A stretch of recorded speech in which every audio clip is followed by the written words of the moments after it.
तर नमस्कार. At the rate trend या चॅनलवरती आपलं हार्दिक स्वागत आहे.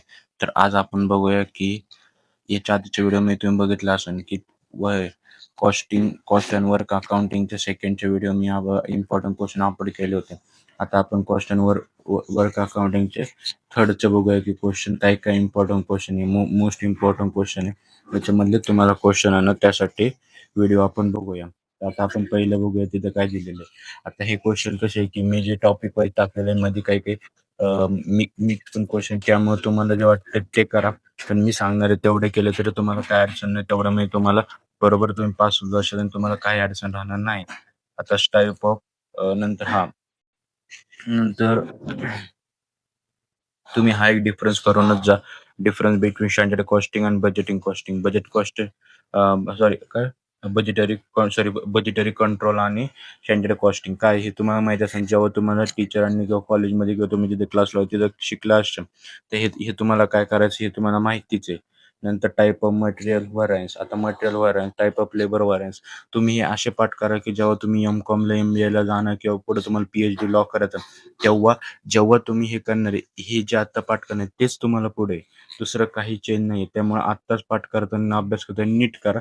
त्यामुळे तुम्हाला काही टेन्शन राहणार नाहीये. ओके. त्यानंतर बघू शकता मी सगळे वाचून नाही दाखवले, सगळे वाचून दाखवत बसलो की तुमचा टाइम जाणार, व्हिडिओ पण खूप लांब होईल. त्यामुळे तुम्ही वाचून घ्या. नंतर ॲडव्हान्सेस ऑफ अनफर्म कॉस्टिंग हे नाही केलं तरी चालेल. तुम्हाला सांगतो, फर्स्ट करा, सेकंड करा, थर्ड करा, फोर्थ, फिफ्थ करा, बस. त्यानंतर आपण आता सेकंड स्लाइडवर जाऊया. आता सेकंड स्लाइडवर बघू शकतो meaning and objective of pricing policy. आता प्राइसिंग पॉलिसी मोस्ट इम्पॉर्टंट आहे. प्राइसिंग पॉलिसी काय असते काय नाही त्याच्यावर तुम्हाला 100% क्वेश्चन विचारतात.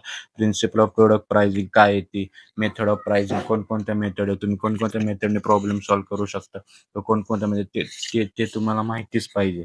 ओके. आता त्यानंतर तुम्हाला हे बघा CAS6 आणि CAS7 हे काय आहे? याच्यामध्ये कोणतं पण एक विचारतं, दोन्ही विचारत नाही. Meaning of cost accounting standard हे तुम्हाला most most most most most important question आहे हा एक. ओके. ऑब्जेक्टिव्ह काय त्याचे ते तुम्हाला माहित पाहिजे. नंतर advantage of audit cost audit काय ते तुम्हाला माहित पाहिजे.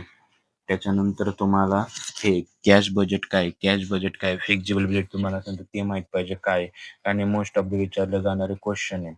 तर त्यानंतर अजून तुम्हाला पुढं सेल बजेट काय ते माहिती पाहिजे. सप्लाय चेन मॅनेजमेंट कशी करतात, फीचर ऑफ सप्लाय चेन मॅनेजमेंटचे काय ते तुम्हाला माहित पाहिजे.